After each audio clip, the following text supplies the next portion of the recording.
So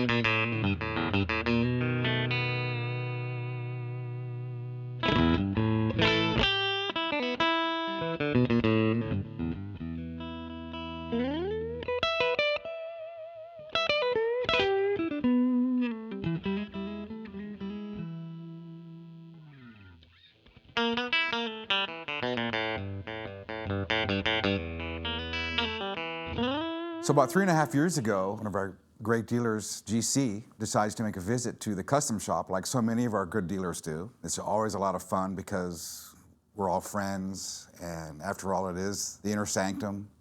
It is the dream factory.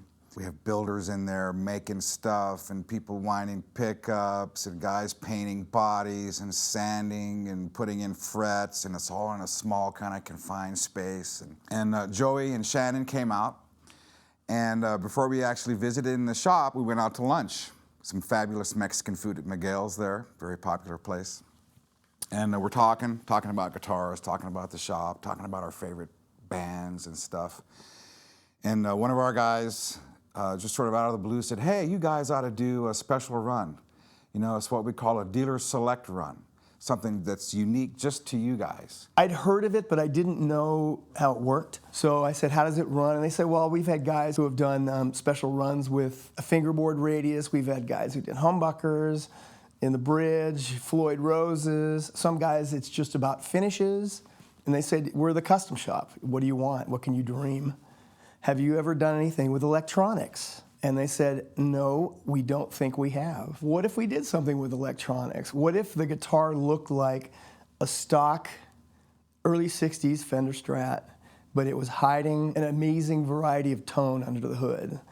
We decided to have the pickups done at Seymour Duncan. First couple sets came in, not quite right, a little bit more of this, a little bit less of that, so we got some samples back and forth. Finally arrived at something that everybody was happy with. We would try like Alnico 2 magnets, and for me, they were a little bit too soft with the alder wood. It just didn't give me enough responsiveness. I couldn't get the clarity that I wanted.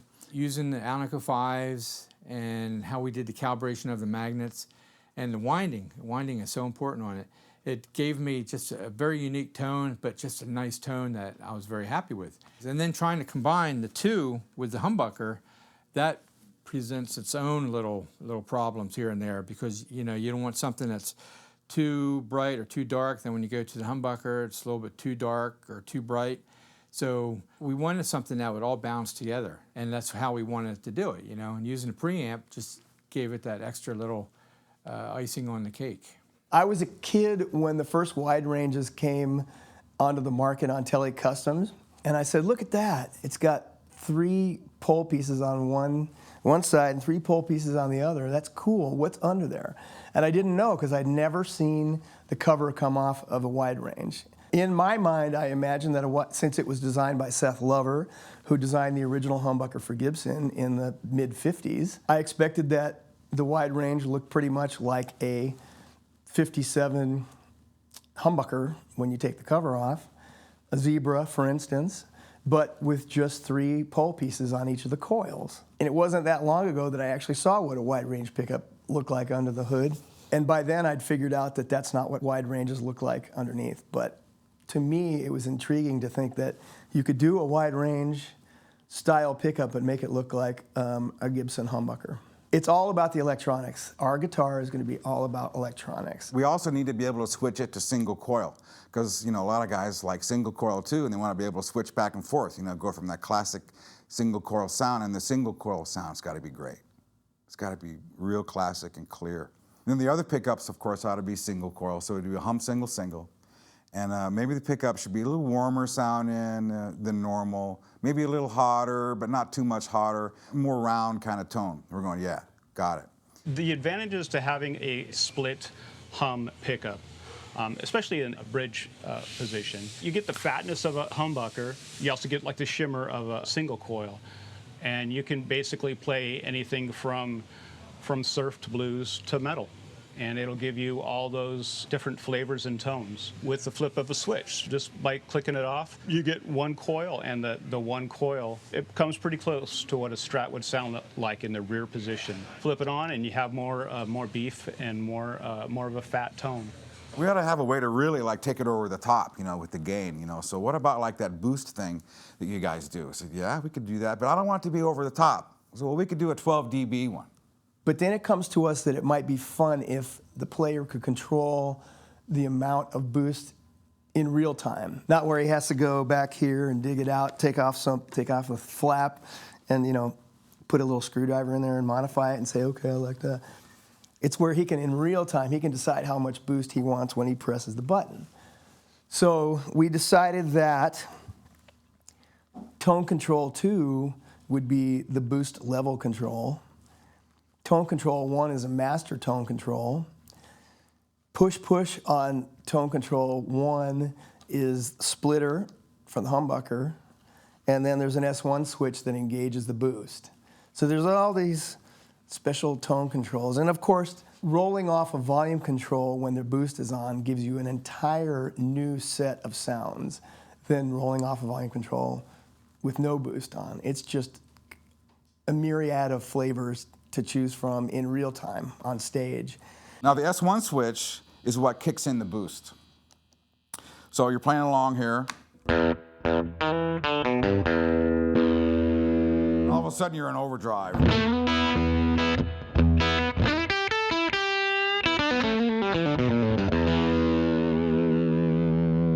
You can adjust the amount of gain also.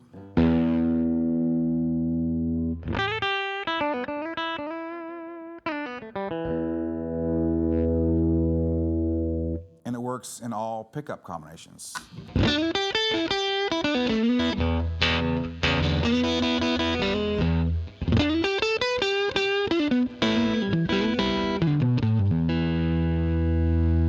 This is without it. With it. I like the middle position with it.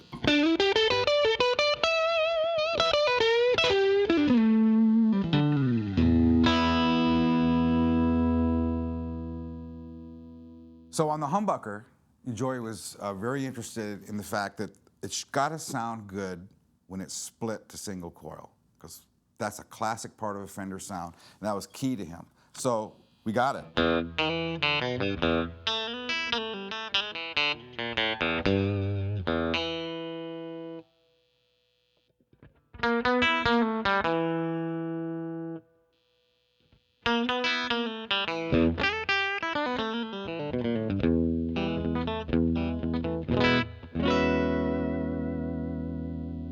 Anybody who buys a vintage-looking custom shop Strat is going to want to be able to get passive custom shop Strat sounds out of it. The electronics can't be going through the boost circuit when you turn it off. You have to be able to figure out a boost where it switches off. Also, if the battery dies at a gig, Strat has to work. Joey says, we should do a 3 single coil one too, because not everybody's into humbuckers. I said, okay. But you know, on that bridge pickup in the single coil, you need to make it look different. Since it's about electronics, and since the HSS guitar has this magical special pickup that no one's ever seen before at the bridge, we have to do something to make the bridge pickup in the SSS guitar look special. So we chose the matte black lipstick cover to cover it up so it essentially looks like a hot rod, especially if it gets rusty and dinged up. It's just going to look like a rat rod, and that's what it should look like. And you'll notice the difference between the neck and middle positions when the boost is on, and then when you throw it into the bridge, you really get some cool kind of honk coming out of the bridge pickup. And it's a little bit more lively than a traditional Strat, and it has, to me, a lot more brilliant character than the humbucker version. And that's why I say you'll have to play them both, because you need to see which flavor you like. But it's very in your face, and you will upset your drummer. And that's something that I like to do.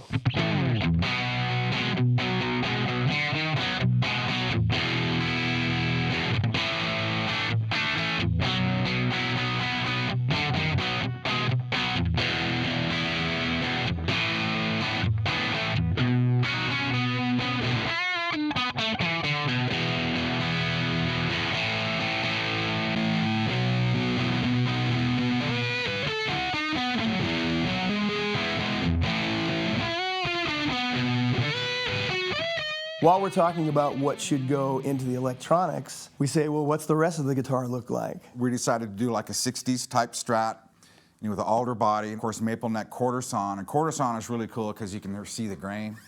It's really nice, and it's a little bit more stable.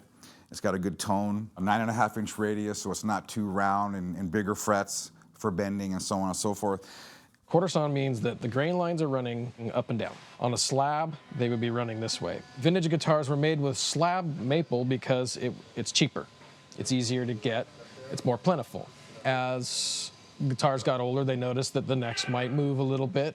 And, what we're gaining by adding the quartersawn is stability. So this thing's not going to want to move left to right as easily as, let's say, a slab piece of wood. It's going to want to follow the grain. You're not getting a stronger neck, but you're getting a more stable neck, which is very desirable.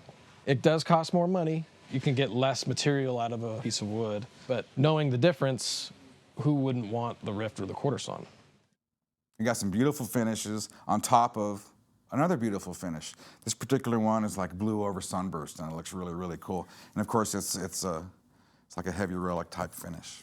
I've always been fascinated by the story of how color over color came about. And what I heard is that back in the old days, at the Fender factory, they'd say they're going to be making a sunburst guitar, and they paint it, spray it, and there maybe a little flaw happens, or they notice a mineral stain in the wood, or something doesn't look right. Instead of like throwing it away or sanding it down, paint another color right over it.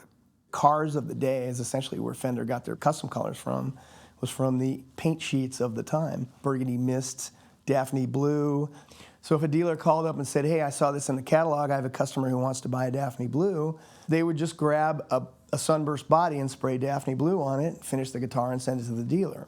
You wouldn't know that it was a sunburst guitar until the guy had played in clubs for 40 years, and his sweat and his elbows grinding the same spot. And the next thing you know, you're seeing the sunburst come through the Daphne as the Daphne wears away. And the guy who's owned the guitar for 40 or 45 years is surprised at the fact that his guitar has some other color underneath it. That, to me, is the stuff of legend. So we didn't limit ourselves to just doing a custom color over a sunburst. We said, what does it look like if you do a sunburst, for instance, over HLE gold, a blue over antique white, and we've done some crazy color combinations, and they came out great.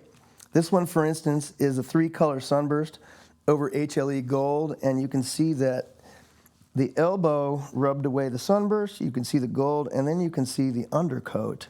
Our plan was to do a run of 50 guitars total, 25 humbuckers and 25 single-coil bridge pickup guitars. Each color combination, say it's blue over sunburst, for example, there's only 2 made. The whole is greater than the sum of the parts on these guitars.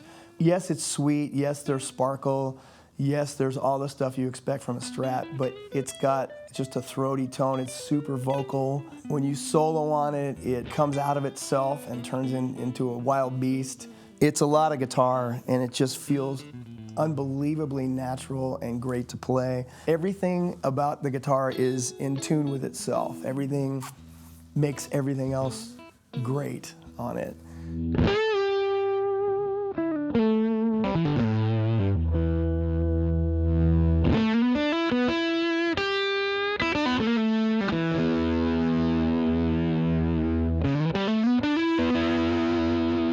The guitars are finally here.